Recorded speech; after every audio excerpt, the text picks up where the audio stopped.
Quero saudar a todos com paz e graça. Quero convidar você a orar comigo, aquelas orações terapêuticas. Feche os olhos e abra o seu coração. Deus e Pai e Criador nosso e Redentor, a Ti nós oramos em nome de Jesus Cristo.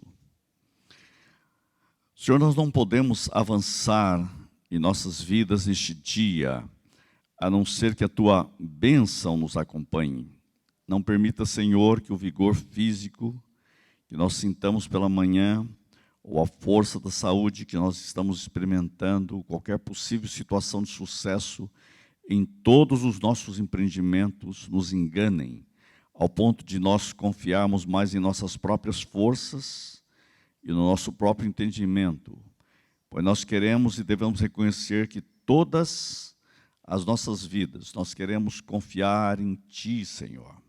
Nós queremos confiar na Tua força, nos Teus dons, nas Tuas promessas, nas Tuas possibilidades graciosas colocadas ao nosso dispor. Queremos que somente Tu podes dar e tirar, pois nós reconhecemos que o Senhor tem controle sobre tudo. Tudo fazemos em confiança contínua, dependência de Ti. Portanto, Senhor, possam todas as Tuas dádivas serem dignamente apreciadas e usufruídas de forma correta e digna, de tal forma que glorifique somente o Teu nome. Deixa-nos, Senhor, colocar de volta em Tuas mãos, no ato de adoração, e dedicando tudo que somos e tudo que o Senhor tem nos dado. Queremos dedicar para o Teu serviço todo o potencial de nossa mente, de nosso corpo, de nossas emoções, todo o nosso ser, Senhor. Ó Pai, que nós possamos estar a serviço do próximo. Usa-nos, Senhor, como o Senhor quer. Tudo Te pertence, ó Cristo. Tudo nós dedicamos a Ti, ó Santo Espírito. Tu podes usar as nossas palavras hoje, gerando as vitórias de todas as Tuas possibilidades. Senhor, toque nossos pensamentos, restaurando nossa saúde. Queremos ser um canteiro de obras do Teu Espírito Santo, mudando, transformando os nossos hábitos em hiatos. Senhor, muda-nos, pois sabemos que tudo pertence à Tua graciosa vontade, usar sempre a fraqueza humana, muitas vezes, Senhor, para um maravilhoso propósito. O Senhor é maravilhoso. Portanto, Senhor, faça de nós instrumentos da Tua graça para o mundo. Deixa, Senhor, que a nossa vida seja um canal através do qual o Teu Santo Espírito, o Teu amor e Tua santidade possam alcançar vidas que estão próximas de nós.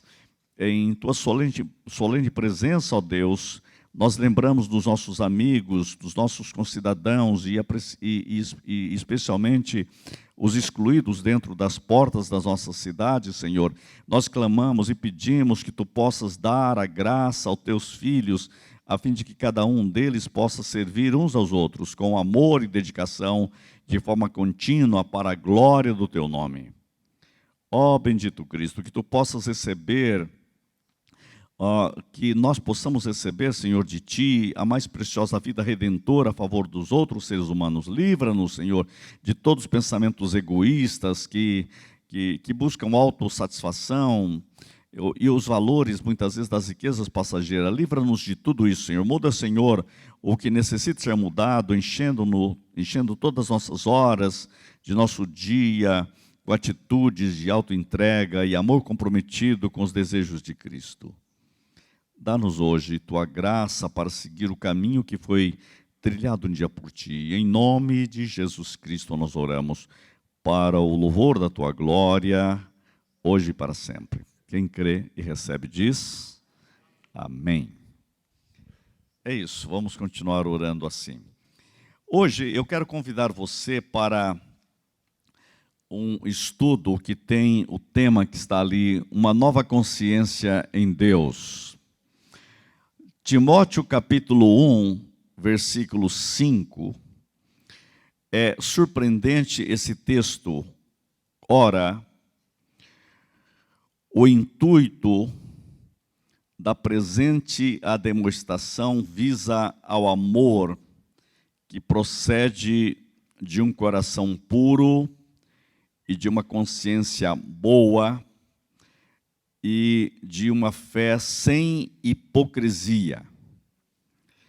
Vocês sabem que essa semana eu comecei a fazer uma pesquisa sobre um problema chamado a consciência.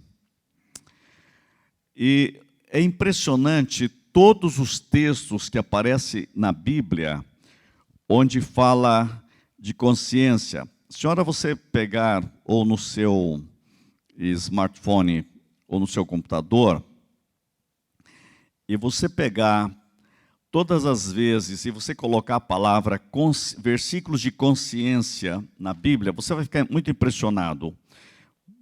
Talvez não dá para ele colocar ali com a rapidez que eu vou colocar aqui, mas olha, Atos dos Apóstolos, capítulo 24, versículo 16, diz assim: por isso procuro sempre conservar a minha consciência limpa. Se ele conseguisse acompanhar lá, seria interessante para vocês verem. Atos dos Apóstolos, capítulo 24, versículo 16. Se você quiser anotar, olha, por isso procuro sempre conservar a minha consciência limpa diante de Deus e diante dos homens. Eu quero ter uma consciência limpa. Nosso grande problema humano, eu estou chegando à conclusão, é a questão da consciência. Olha só, consciência limpa. Hebreus capítulo 10, versículo 22. Assim, aproximamo-nos de Deus com coração sincero. Sabe o que é coração sincero? Sem cera. E a plena convicção de fé, tendo os corações aspergidos para nos purificar de uma consciência culpada. O grande problema é você ter uma consciência culpada. Então, nós precisamos ter, não apareceu ali, Hebreus 10, 22, olha, uma consciência culpada e os nossos corpos lavados com água pura. Quer dizer, Deus quer nos libertar de uma consciência culpada. Mais um texto aí sobre a consciência. 1 Coríntios, capítulo 10, versículo 23. Tudo é permitido, mas nem tudo convém. Tudo é permitido, mas nem tudo edifica. Aqui não apareceu a palavra consciência. Bem, o que eu quero colocar para vocês é que a Bíblia tem muitos textos sobre a consciência. Agora, por que eu estou chamando a atenção sobre isto? Vou voltar lá no meu estudo. Eu notei que quando o Espírito de Deus, ele quer nos curar, ele quer curar a gente da nossa consciência. Por exemplo, tem pessoas que têm uma consciência adoecida. Quando ele tem uma consciência adoecida, dentro da nossa consciência, é como se fosse um lixo. Né? Vamos colocar ervas daninhas dentro de um coração, sementes muito ruins, uma consciência culpada. Uma consciência culpada é complicada, porque a pessoa pode atrair sobre si o pior. Tem gente que, uma consciência culpada, ele acha que ele tem que ser punido. E quando ele acha que tem que ser punido, ele dá um jeitinho de arrumar alguma doença, ou ele dá um jeitinho de arrumar um acidente. Então, nós precisamos ter a nossa consciência limpa. Quando eu trabalho com a ideia da teopsicoterapia, eu tenho observado que não basta mudar a mentalidade, nós temos que mudar a consciência. E a Bíblia diz que o Espírito Santo quer trabalhar a nossa consciência. Paulo disse que, ora, o fim do mandamento é o amor de um coração puro e de uma consciência boa, e de uma fé não fingida. Então ele diz, o intuito da presente demonstração visa o amor que procede de um coração puro e de uma consciência boa. Então nós precisamos pedir que o Espírito Santo nos dê uma nova consciência. Bem, à luz disso, eu comecei a observar algo que é muito interessante. Eu comecei a fazer uma pesquisa entre os neurocientistas, e eles estão escrevendo sobre a consciência humana. E aí peguei um outro livro de um filósofo que escreveu um livro chamado, um filósofo francês, chamado Louis Lavelle. Ele escreveu um livro chamado A Consciência de Si. E um dos maiores neurocientistas do mundo, chamado Antônio Damasio, ele escreveu um livro sobre a consciência. E faz disso dentro de uma perspectiva neurocientífica. E é muito interessante que os neurocientistas estão chegando a uma conclusão que nós precisamos de 40 dias para mudar uma consciência. Se você pegar uma ideia, 40 dias, aquilo vai mudar as estruturas da sua consciência. Agora, deixa eu dizer uma coisa. A ciência chegando a um ponto que nós podemos mudar a nossa consciência, podemos limpar a nossa consciência, podemos purificar a nossa consciência, e quando você muda a consciência, você muda a mentalidade. Por exemplo, o brasileiro tem uma consciência muito precisa de cura. Nós temos uma consciência de que nós somos um país que não vai dar certo, está lá na consciência. Né? Temos a consciência de que vai ter uma eleição, mas não vai adiantar muito. Se nós votarmos, eles vão fazer errado do mesmo jeito. Isso está dentro da consciência, o problema está na consciência. A cabeça pode dizer que vai mudar, mas a consciência não. Então nós temos que mudar a nossa consciência. Deixa eu explicar isso melhor para você. Por que o judeu dá tudo certo? Por que tudo dá certo para eles? Vocês que vão a Israel, vocês vão olhar uma coisa em Israel. Você não encontra um judeu mendigo, nenhum. Você não acha. Pode procurar em Israel inteiro, não acha. Sabe por quê? Eles têm uma consciência que está na Bíblia. Eu nunca vi o justo desamparado, nem a sua descendência mendigar o pão. Está escrito lá. Isso virou consciência para eles. É uma consciência. Isso é muito interessante. Eles acreditam, você imagina aquele judeuzinho, começa a aprender a ler, antes de aprender a ler, ele vai lá na muralha e ele está dizendo: aquele que medita na minha palavra de dia e de noite será como árvore plantada junto à corrente de água, e tudo que ele fizer será bem-sucedido. Tudo que ele fizer será bem-sucedido. Tudo que ele fizer será bem-sucedido. Tudo que ele fizer será bem-sucedido. Tudo que ele fizer. Isso não é pensamento positivo, isso muda a consciência deles. Sabe o que acontece depois? Tudo que eles fazem dá certo. E por que dá certo? Porque eles têm uma consciência de que Deus os sustenta. Que Deus é verdade para eles, que Deus é realidade, que Deus é a fonte. Eles nunca pensam que o dinheiro é a fonte. Deus é a fonte. Por exemplo, na cabeça, na consciência geral, as pessoas acham que o dinheiro é a fonte do meu suprimento. Para Israel, não. Para o povo de Deus, não. Deus é a fonte do meu suprimento. Isso é colocado na consciência. Como as pessoas acham, não, dinheiro é a fonte do meu suprimento, e eu não tenho dinheiro, então não tenho suprimento. Agora, se Deus é a fonte do meu suprimento, Deus eu tenho sempre. Então eu tenho uma fonte de suprimento. Deu para entender isso? Aí o que acontece? O mundo inteiro pega uma ideia de escassez. Tem uma consciência de escassez. O brasileiro tem uma consciência de escassez, em vez de ter uma consciência da abundância de Deus. Então, quando eu digo que nós estamos ser curados, nós estamos que ser curados lá no íntimo do nosso ser. Por isso eu estou dizendo que nós vamos dar agora um terceiro passo. Quem está vindo aqui, são 14 passos, já demos 2, quem perdeu tem que pegar ali. Eu estou voltando lá no estudo. Ative quem você é a partir das promessas de Deus. Ative a sua identidade em Deus. A partir do quê? Das promessas de Deus. Você não pode ficar com essa consciência ativada com os seus problemas. Deixe-me dizer isso melhor para você entender. A obra do diabo é matar, roubar e destruir. O diabo quer roubar da sua vida as promessas. O diabo quer matar em você as sementes de Deus. Ele quer destruir em você as possibilidades potenciais de Deus na sua vida. Essa é a obra do diabo. Ele não tem mais nada que fazer a não ser roubar o que você tem. Ele quer roubar as possibilidades das promessas de Deus. Nessa manhã eu quero dizer a você, você precisa ativar na sua vida as promessas de Deus. Ou você vai ativar as promessas de Deus, ou o diabo vai ativar as sementes dele.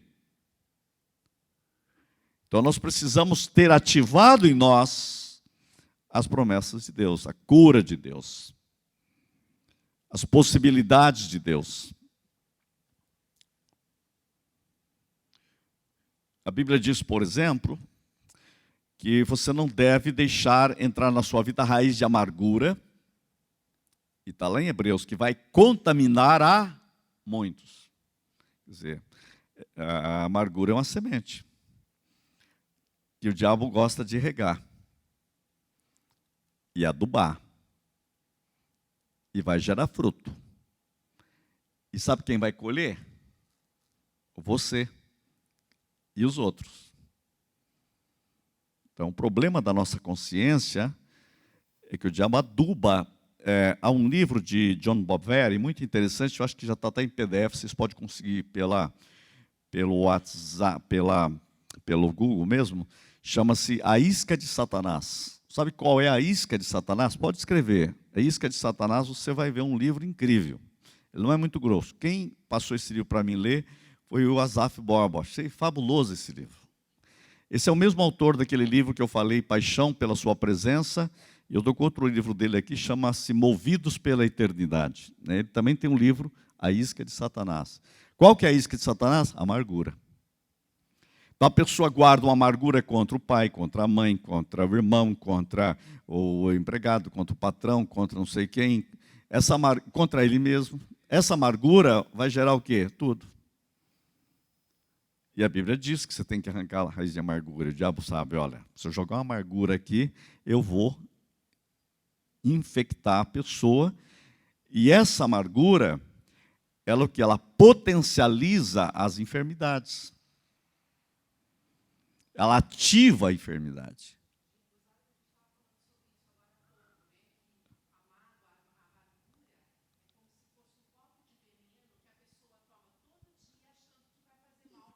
Para o outro.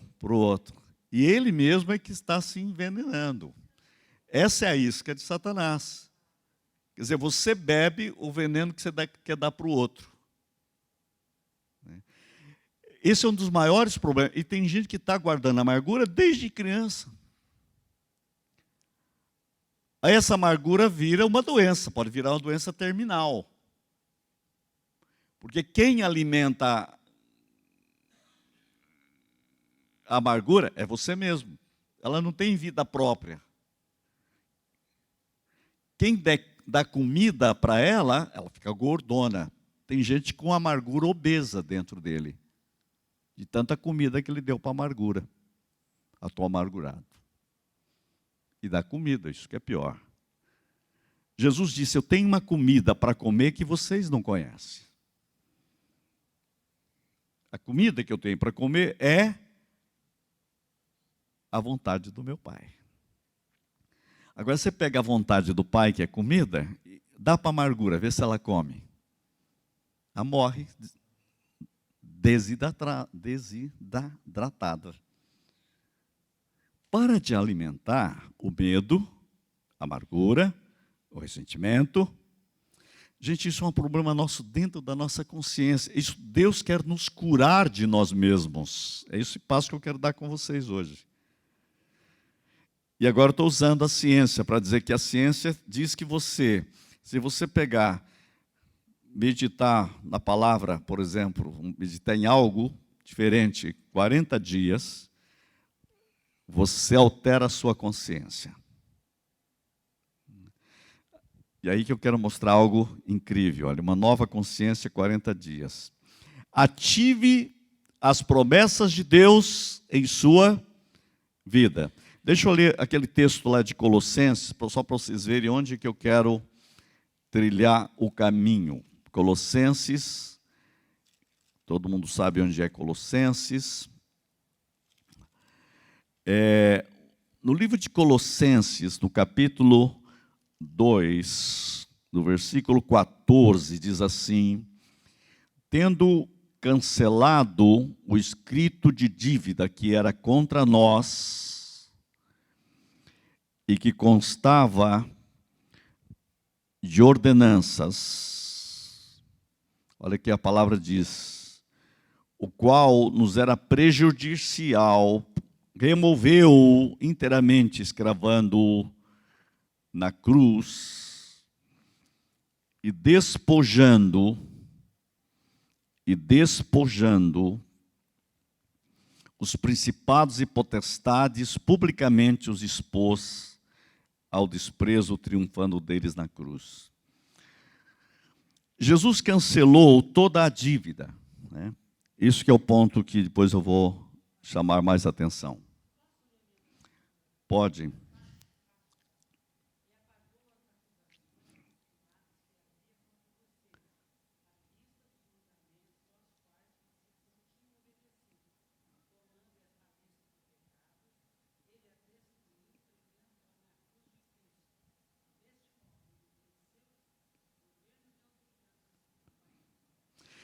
Por que que ele fez? Ele pregou tudo na cruz que era contra nós para limpar a nossa consciência, que o diabo estava lutando contra nós.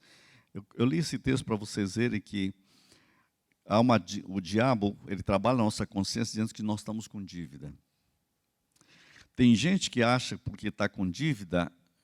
Esse dia eu fui orar por uma pessoa, ela está muito doente, e ela já disse assim: eu mereço, Deus está me punindo por causa de todos os meus pecados. Aí já aceitou a doença e vai morrer. A gente tem que orar pela pessoa e mudar a mente, né? A mente está errada, e a consciência está pior ainda. Aí você ora, a pessoa não consegue, não entra na consciência, porque a consciência é essa palavra aqui. Olha, Deus pegou tudo a dívida que você tinha e colocou na cruz. Aí o diabo diz: vem, está aqui a fatura. E o pagamento, que você morra com essa doença aqui agora. E a pessoa aceita: não, eu tenho que pagar mesmo. E aí a Bíblia diz o contrário: ele pagou a dívida e pregou na cruz. Quer dizer, olha, está resolvido. Mas isso, gente, tem que atingir a nossa consciência. Só que isso é uma obra do Espírito Santo dentro de nós. Isso, está escrito aí: o mandamento que você não cumpriu, você não fez, então agora você tem que pagar o pato.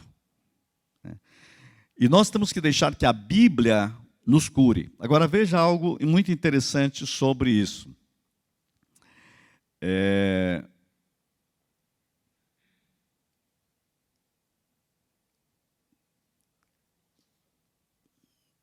Lá, vamos ver se funciona. Não está funcionando não.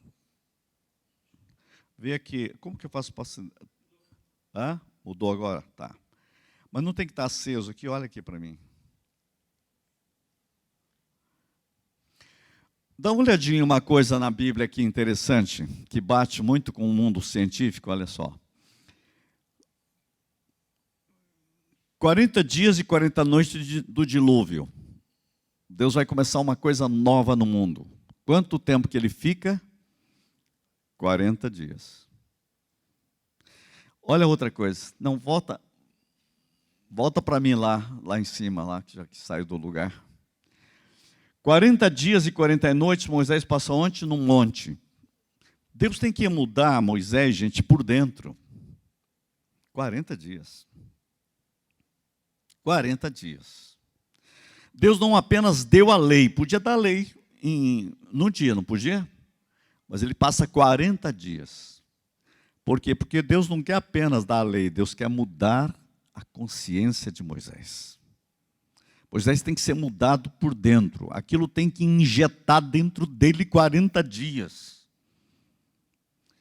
A verdade de Deus assume Moisés 40 dias. E agora eu estou ouvindo um neurocientista dizendo que se você pegar algo e montar você em 4 dias, você muda a estrutura toda. Olha só, Deus já sabia como fazer o ser humano funcionar. 40 dias, Moisés.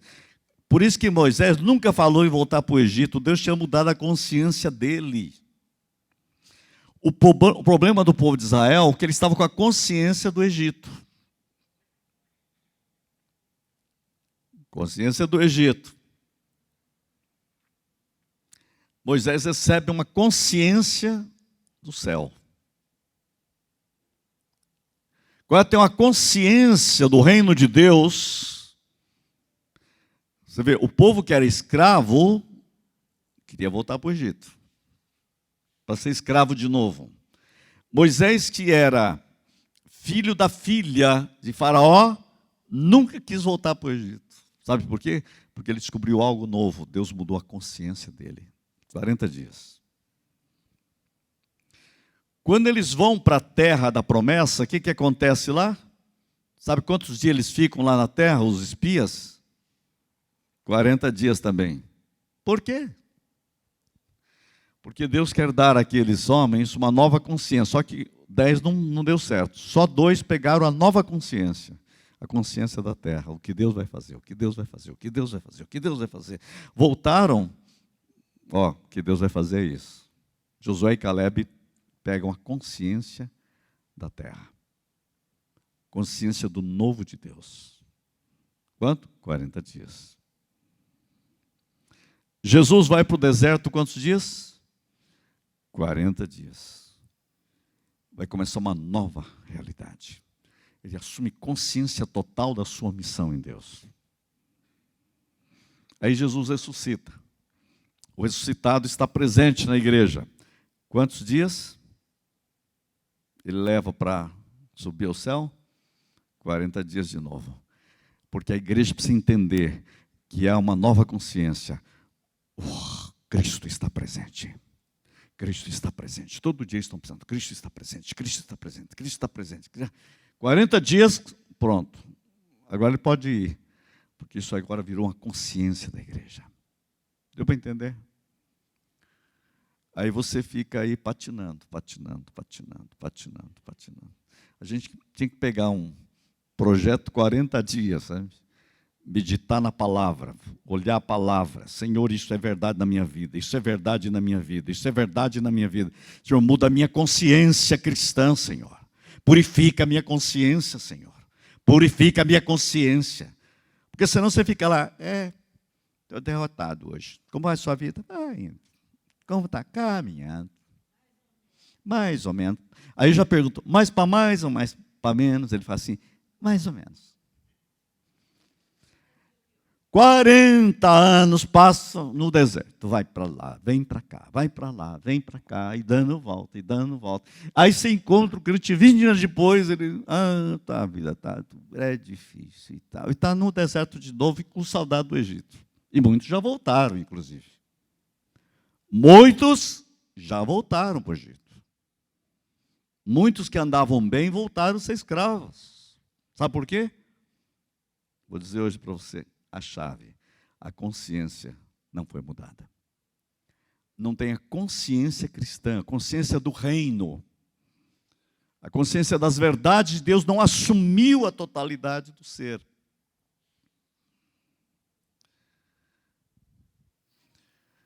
Por isso que eu vejo, quando a igreja ela perde essa dimensão da boa adoração, dos grandes hinos.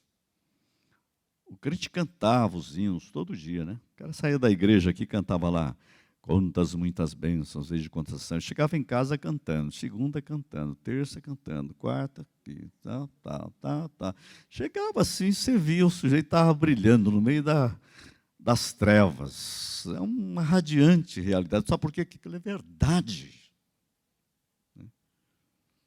Quando ele não tem consciência, ele ouve a mensagem, sai ali fora, e a mensagem foi para arrebentar. O cara, você é vitorioso em Deus, você tem uma identidade em Deus. Chega ali, e daí, irmão? Como vai? Tá uma droga, a vida está cada vez pior. Ele acabou de ouvir um negócio totalmente diferente, mas não atingiu a consciência.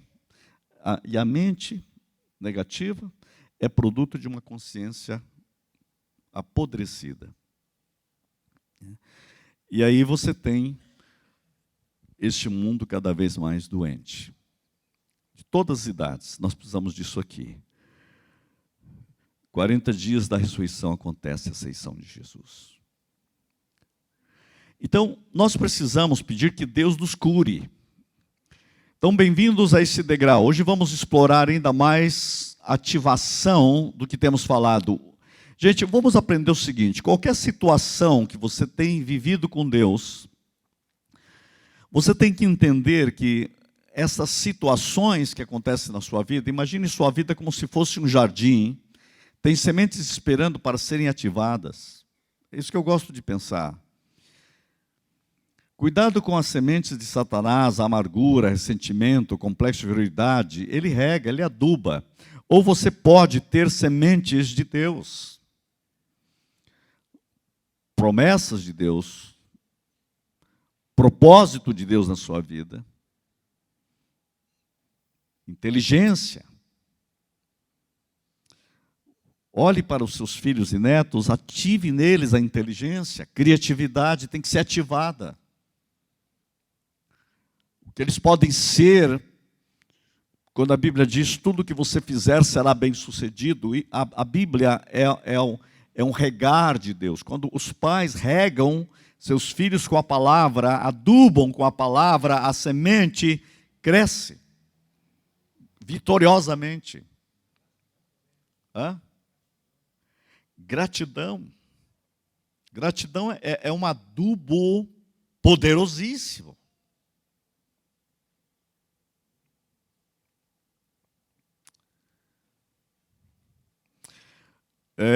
Tem um psicólogo que ele fez um negócio bem interessante. Ele pegou sabe aquele quebra-cabeça de 10.000 peças, né? E fez um quadro e colocou na sala dele. E ele pegou uma peça e tirou fora e não deixou lá. E fez o quadro sem uma peça. A pessoa chega, olha e fala, mas por que está com defeito? Que pena, né, que faltou aquela peça ali. Fica falando da peça. E ele já usa isso na psicologia. Ele disse, você não olhou para o quadro inteiro, olhou só para a peça que estava faltando. São 10.000 peças e uma só te atrapalhou. Aí está o seu problema na sua vida. Por causa de uma peça, você fica dando volta na peça e esqueceu de ver a beleza da pintura. Nós somos assim. Porque esquecemos da gratidão. Você está com dor no pé, fica falando da dor no pé o dia inteiro. Está com o corpo todo bom, em vez de dizer, Senhor, obrigado pela saúde que eu tenho em todo o meu corpo. Se você agradecer muito, a dor no pé desaparece. Mas quando você fica só com a dor no pé, começa a doer tudo depois. Você inverte. Porque nós somos negativos. Esquecemos da gratidão. Obrigado, Senhor. Jesus, Tu és a minha saúde, Tu és a minha vitória, Tu és a minha coragem, Tu és a minha força, Tu és a minha alegria, Tu és o meu entusiasmo. Eu tenho orado assim, Espírito Santo, dá-me o Teu jeito de pensar. Faz o seguinte, pensa em mim, porque os meus pensamentos não estão muito bons. Me dá os Teus pensamentos. Pensa em mim sobre este assunto. Quando você estiver pensando mal da vida dos outros, diz, Senhor, me dá os teus pensamentos sobre ele, porque os meus aqui estão tudo podre. Muda meus pensamentos. Porque Deus diz, eu sei os pensamentos que tem a respeito de vós. E Deus diz mais, são pensamentos cheios de esperança. Diz, puxa, e você pensando mal de você, cheio de desespero, os deles são cheios de esperança. Davi disse assim, os teus pensamentos sobre mim são tão grandes e tão bons que ultrapassam toda a areia da terra.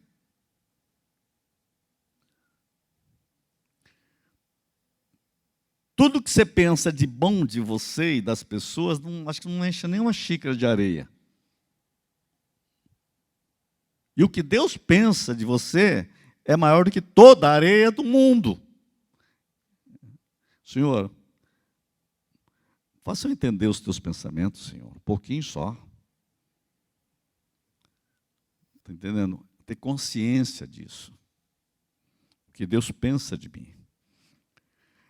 Sabe que Davi disse, ultrapassa, soma mais do que toda areia, porque é mais do que isso. Nem a areia consegue. Quer dizer, termina a areia e o Senhor continua mais. Quer dizer, é mais do que a areia. Está lá. A gente acha que a areia é muito, mas isso aqui é mais do que a areia. Então, é isso que eu estou querendo dizer para você. Então, cuidado com as coisas negativas. Nós precisamos permitir que Deus nos cure. Nós somos filhos das promessas de Deus. Isso é bíblico, gente. Nós somos filhos das promessas de Deus. Israel era um povo da promessa. Os cristãos vivem nas promessas. Pense em uma promessa que você tem para a sua vida. Qual a promessa de Deus para a sua vida?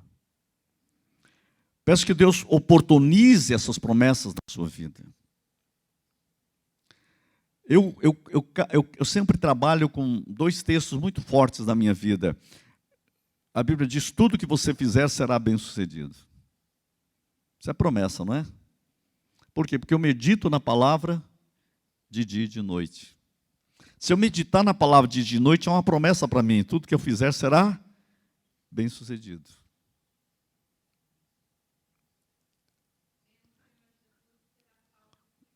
Não é uma promessa?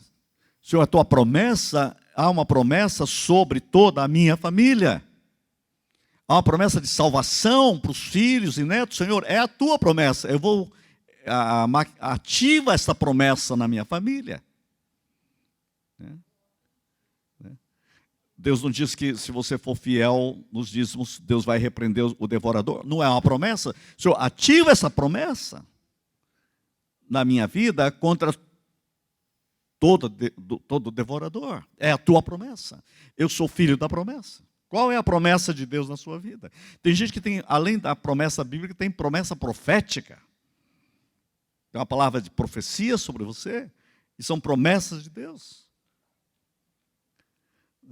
Isso nós temos que entender isto. Por que Abraão caminhou? Caminhou nas promessas. Isaac, nas promessas. Davi, nas promessas. O povo de Deus é o povo que vive nas promessas. Senhor, ativa as tuas promessas em minha vida. Muitas vezes você está aqui enfermo, e aí você fica centrado na enfermidade, e cuidado para não alimentar mais a enfermidade com o negativismo, com o ressentimento, com a amargura. Aí o diabo vai ativar mais ainda a doença. Senhor, ativa as tuas promessas de saúde sobre mim. A promessa de cura, Senhor. Ativa em mim, em cada célula e molécula, as tuas promessas de saúde, Senhor. Quanto que eu faço isso? O tempo todo. 40 dias, 400 dias, todos os dias. Agora, se você pega aqui uma promessa hoje e passa a semana toda deixando o diabo regar e adubar, domingo que vem você está de novo enrolado. Fica enroscado, não avança. Você tem que... Isso é prática. Então eu diria... Pense uma promessa que você tem para a sua vida. Pode ser das Escrituras, um sonho ou uma palavra profética. Você pode, como você se descreve, ou que tipo de pessoa as promessas lhe mostram. Quais são as palavras descritivas usadas nessas promessas? Faça uma lista, use-a para descrever a pessoa que você acredita que Deus vê em você. Como Deus vê você? Como Deus trabalha em você. Então, eu estou dizendo como pensaria sobre essa pessoa que é você. Como você é desafiado em sua vida. Como você poderia, no meio das circunstâncias, avançar com as promessas de Deus? Eu vejo os jovens, eu converso com os jovens, eu vejo muitas vezes eles estão assustados diante da vida. Nós precisamos ensinar nossos jovens, gente. Nossos jovens precisam ver ativados em suas vidas os propósitos de Deus, as promessas de Deus, as ordens de Deus, a direção de Deus. Semana eu conversava com algumas pessoas e eu disse uma coisa a elas. Os dois empresários, disse, uma coisa que vocês não podem nunca perder são as promessas de Deus. Por exemplo, a Bíblia diz, honra teu pai e tua mãe para que te vá bem. Isso daí não é só para criança, isso é para vocês. Quanto você honra teu pai? Quanto você honra tua mãe? Não importa a idade que você tem. Sabe o que a Bíblia diz? Para que te vá bem. Sabe o que a Bíblia diz? Para que prolongue teus dias. Sabe o que a Bíblia está dizendo? A sua vida dá certo. Essa é uma promessa para dar certo na vida. Está escrito. Talvez você diz que não está funcionando em você. Você tem pedido a Deus, Senhor, ativa essa promessa em minha vida. Ativa na minha vida. Eu continuo honrando meu pai, ele faleceu há mais de 50 anos. A minha vida honra o nome dele. Você acha que isso não é uma bênção na minha vida? Está escrito na Bíblia. Para que te vá bem. Eu disse a esse empresário, não dá certo. Você pode até discordar da tua mãe, do teu pai, mas não desonre eles. Porque não é bom para você. A honra é algo maravilhoso dentro do lar, dentro da casa. É uma promessa. E a Bíblia ainda diz que é o primeiro mandamento com promessa. O primeiro mandamento com promessa está envolvido no lar, na casa, na relação de pais e filhos, gente. É tão simples, mas ativa o melhor de Deus. Ativa a bênção de Deus. Claro, há situações, eu vi já pessoas que honravam seus pais e faleceram logo, mas Deus tem também um propósito aí. Deus é soberano. Mas eu quero dizer a vocês que nós precisamos dizer, Senhor, ativa em minha vida as tuas promessas. Eu quero caminhar nelas. Então, não importa as circunstâncias, Senhor, eu quero ativar essas promessas. Depois passe algum tempo agradecendo a Deus pelo que Ele vê em você como pessoa. Agradeça a Deus pelo que Deus fez em sua vida. A gratidão é fundamental aqui. A gratidão, ela é como um adubo, eu digo. Né? Como são as suas circunstâncias que você tem vivido? Qual o terreno de prática as suas circunstâncias fornecem?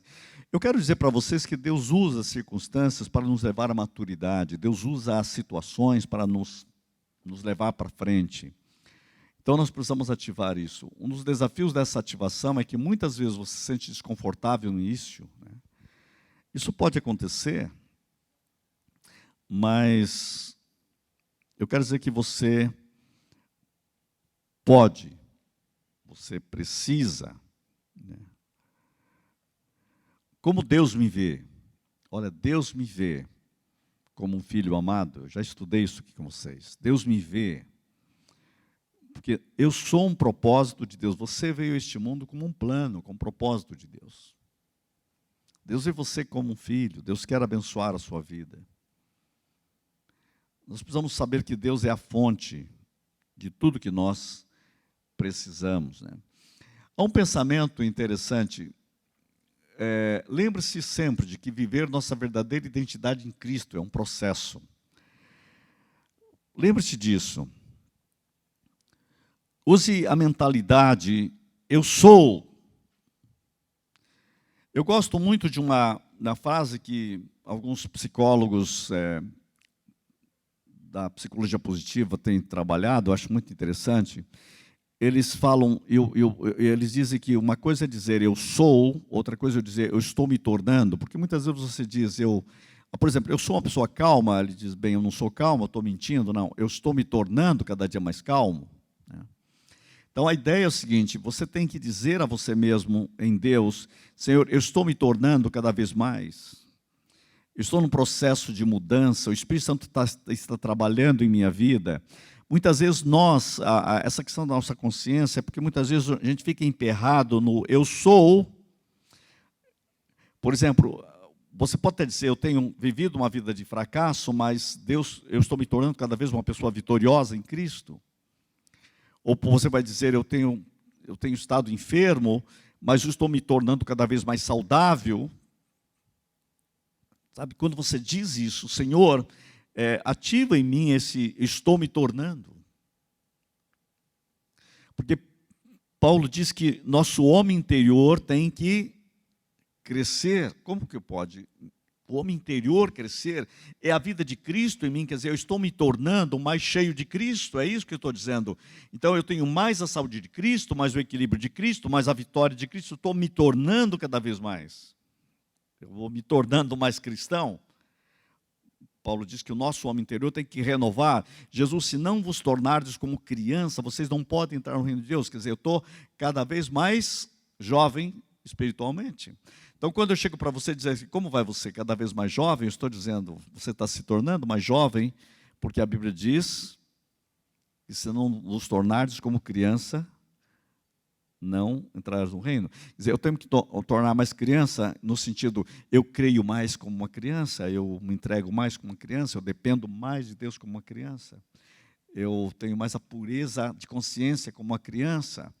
Então, veja, eu estou me tornando. E é uma obra do Espírito Santo de transformação. Fala.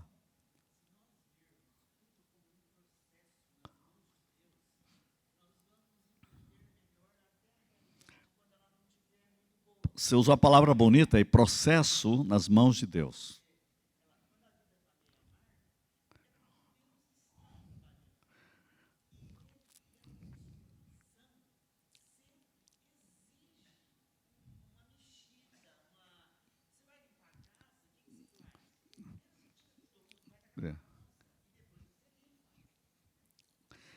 É isso mesmo. Isso que a doutora Raquel está falando é verdade. O processo é esse trabalho de Deus. Eu estava dizendo esses dias para um jovem, ele disse, mas não está dando certo? Ele disse, mas o não dá certo é o que deu certo. Você tem que entender isso. Muitas vezes o não deu certo, deu certo. E eu dei vários testemunhos disso. Por exemplo, José vai lá e conta para os irmãos o sonho, não deu certo? Não, deu certo. Ah, mas eu fui o melhor empregado lá na casa de Potifar, não deu certo? Deu certo. Ele foi para o cativeiro. Mas eu ajudei todo mundo lá e não deu certo? Deu certo. Ele foi para o trono. O não deu certo é que deu certo. Tem hora que a gente acha que as coisas não estão dando certo, mas o não deu certo é o que está dando certo. Não é? É tão glorioso isso.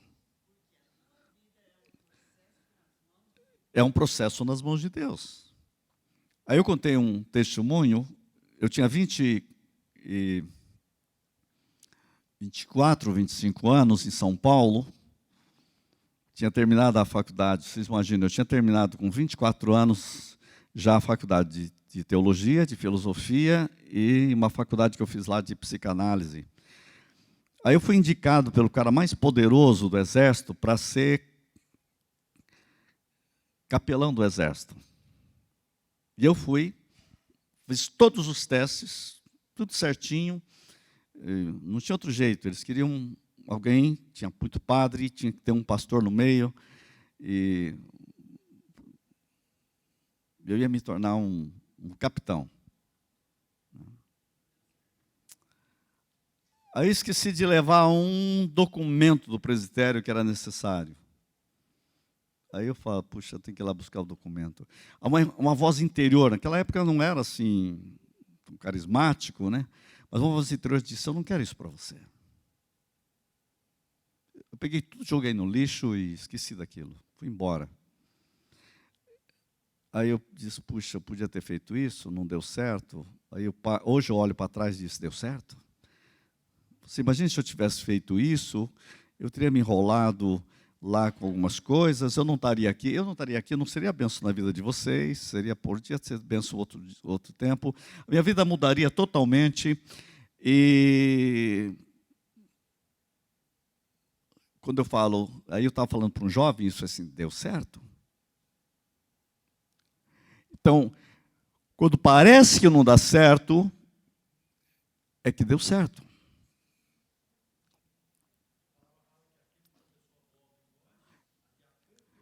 Até o dia de Cristo. Então, eu quero dizer que, isso que eu quero dizer, o estudo é isso mesmo. As circunstâncias que estão acontecendo na sua vida, é Deus nos moldando, Deus nos transformando, Deus colocando a nossa vida no lugar. Muitas vezes você se entrega a Deus e a sua vida bagunça toda. Aí diz, Senhor, não está dando certo. Eu disse, deixa eu trabalhar. Eu estou trabalhando em você para levar o meu propósito. Eu já usei essa ilustração, mas é para arrumar meu carro. Chegou lá, eles destruíram todo o carro. Mas não era só para arrumar? Mas para arrumar nós temos que desmontar tudo.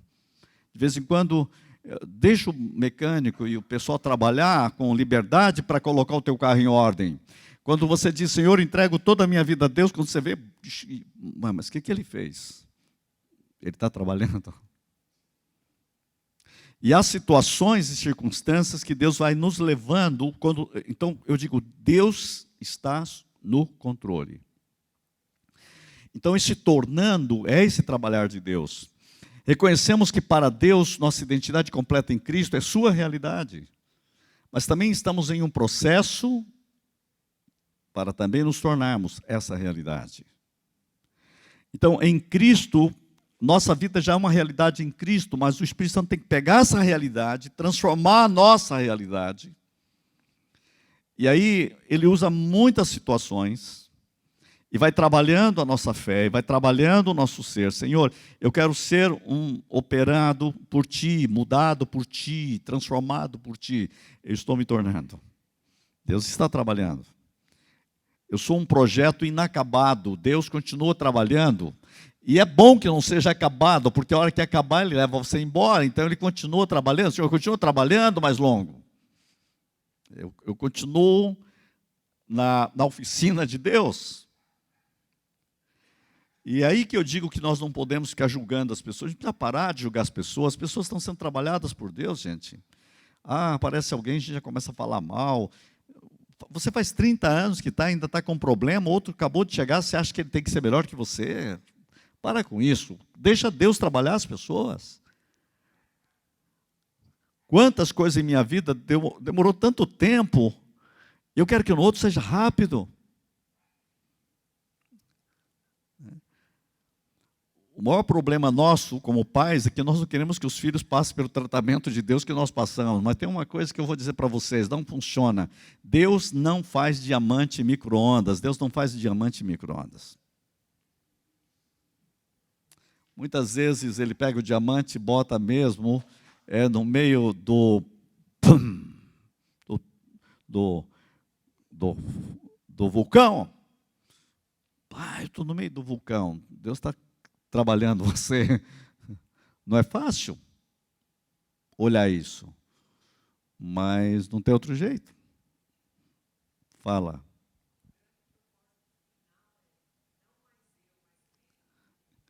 O propósito final é, não mais eu, mas Cristo em mim. Então nós temos que olhar de lá para cá.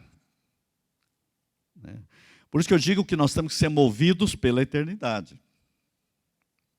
Movidos pela eternidade.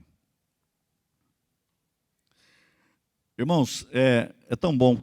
Boas indicações é bom, né? Você lembra que a última vez eu falei de um livro do John Bevere sobre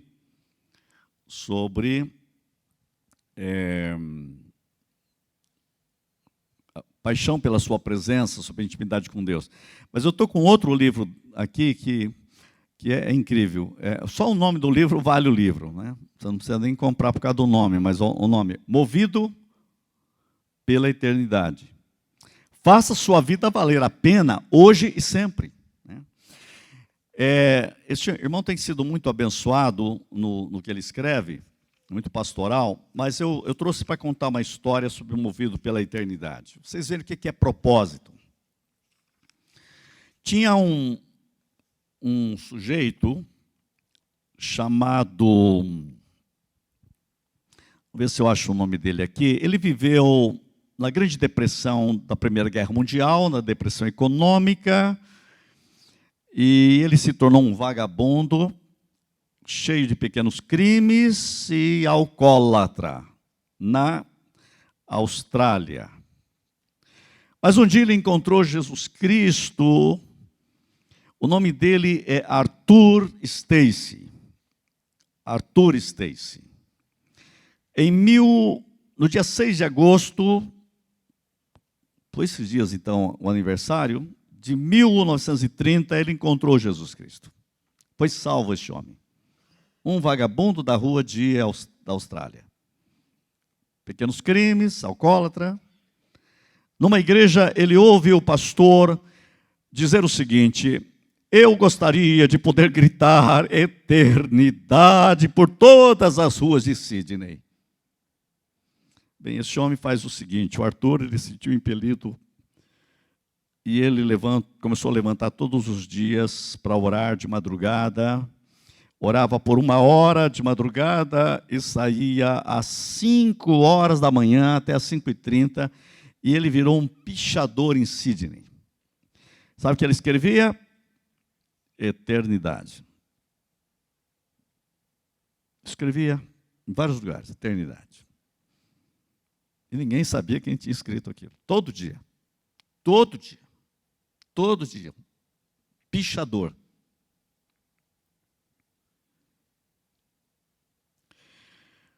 "20 anos. Ninguém sabia quem era. 20 anos depois, acabaram descobrindo, em 1956, quebra-cabeça solucionado. Arthur. Em 1967, 2 anos depois da morte de Arthur, em 1967, quer dizer, ele morreu em 1965, Douglas Stewart, de Sydney, publicou uma poesia que mortabilizou o pregador de grafite. Ele disse: o homem, o poeta de uma única palavra, eternidade. Eternidade. O cara ficou famoso aí. Resultado, eles colocaram, um arquiteto criou em Sydney Square, e escreveu o que lá? Eternidade. Em homenagem a ele. Virou a palavra. Se um dia vocês forem à Austrália, vocês vão encontrar numa das maiores praças a palavra eternidade. Mas isso não foi tudo. Quando abriu a cerimônia dos Jogos Olímpicos, o que apareceu para 4 bilhões de pessoas o tempo todo nas Olimpíadas? Eternidade. Estava escrito. E na virada do milênio, quando o mundo inteiro viu, quando vai abrir o milênio, onde começa? Em Sydney. Qual a primeira palavra que estava escrito? Eternidade. Tudo com neon em volta. O mundo inteiro ouviu a palavra eternidade. Trabalho daquele grafiteiro crente, que morreu em 1965. Ele nunca podia imaginar o que é o propósito de Deus. Talvez o homem que mais pregou para toda a humanidade o evangelho com uma única palavra: eternidade. Esse livro começa com isso. Movidos pela eternidade. Isso é propósito. Você podia dizer, a vida dele não deu certo? Continua dando certo. Ecoando para toda a humanidade que a igreja, que todos nós somos criados para a eternidade. Isso é emocionante. É emocionante. qualquer novo processo é um pouco estranho no começo, esteja em paz com isso e não deixe que isso o detenha. O diabo, ele adora nos acusar, apontando tudo que não somos. É isso que ele faz.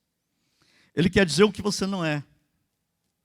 Mas eu não sou movido pelo que eu não sou movido pelo que eu sou. E eu sou aquilo que Deus diz que eu sou. Então eu quero que vocês hoje, eu não vou poder continuar muito aqui, depois eu volto nesse estudo, mas eu quero que você capte essa ideia. As acusações não são realidade de Deus na sua vida. Por que não são? Porque o Pai pregou todas aquelas acusações na cruz com Jesus. Então não tente retirar de lá. Ele pregou todas as acusações do diabo contra você. É o texto de hoje. Foram pregadas na cruz. Não tire. Quem eu sou? Jesus diz, vós sois a luz do mundo. Vós sois a luz do mundo. Vós sois a luz do mundo. Então, viver em Cristo, gente, não é viver nas circunstâncias. Por isso que eu vou só ler essa parte final aqui, ó. O que significa viver em Cristo? Né? Não no mundo das circunstâncias. As circunstâncias são uma, mas você tem que viver em Cristo, no meio das circunstâncias. Como você pode esperar ver Cristo em suas circunstâncias, para que você possa superar o fato de estar sentindo muitas vezes preso? Como Jesus orquestra suas circunstâncias para que você possa atravessar os caminhos do mundo para os caminhos superiores de Deus? Como Deus quer que você experimente seu espírito vivificante, para que você possa acompanhar seu desenvolvimento e ser livre de uma mentalidade de vítima. Deus quer mudar você. Deus quer tirar o Egito de dentro de nós. Deus quer mudar a nossa consciência. Nós não temos que ser vítimas. Você tem que dizer, eu sou quem Deus diz que eu sou. Vós sois luz do mundo. Somos filhos de Deus. Somos mais do que vencedores em Cristo Jesus. Quem eu sou? Mais do que vencedor. Quem eu sou? Quem eu sou? Quem eu sou? Vós sois a luz do mundo. Quem eu sou? Eu sou o sal da terra. Quem eu sou? Eu sou a luz. Vós sois a luz. Sou filho, sou amado de Deus, sou amado do Pai. Então aqui completa muito aquele estudo que nós vemos, a nossa identidade em Deus. E é isso que nós temos que praticar como pessoa. Sinta o cuidado do Pai por você. Jesus um dia disse que nós temos que aprender aquela parábola, filho, tudo que é meu é teu. Acho que esse texto está aqui, ó. Filho, tudo que é meu é teu. Tudo é vosso, e vós de Cristo, e Cristo de Deus. Tudo o que é vosso. Por quê? Tudo é de Cristo, tudo é de Deus. Tudo é vosso, e vós de Cristo, e Cristo de Deus. Espera, tudo é meu? Eu sou de Cristo e Cristo de Deus. Puxa, filho, tudo que é meu é teu. Senhor, espera um pouco. Então a tua vitória é minha, tua saúde é minha, teus recursos. Manifesta então todas as tuas promessas. Porque tudo que é meu, filho, é teu. Você é meu filho. Senhor, manifesta toda a tua saúde em mim. Está dando para entender o que eu quero chegar? Manifesta em mim todas as tuas promessas, todos os teus recursos. Quanta coisa você precisa na sua vida e no seu lar. Senhor, filho, tudo que é meu é teu. Tudo é vosso, e vós de Cristo, e Cristo de Deus. Tudo é vosso. Pega essa palavra e vai meditando ela 40 dias para você ver o que vai acontecer. Aos seus amados, Deus dá enquanto dormem. Tudo que ele fizer será bem sucedido. Tudo é vosso, vós de Cristo, Cristo de Deus. Filho, tudo que é meu é teu. Começa a meditar. Deixa a palavra de Deus dominar você. Senhor, muda a minha consciência, muda a minha consciência, muda a minha consciência, muda a minha consciência. Aí muda a minha mentalidade. Aí vai mudar minhas atitudes. Semana que vem a gente continua. Paramos aqui. Deus abençoe você. Em nome de Jesus. Amém.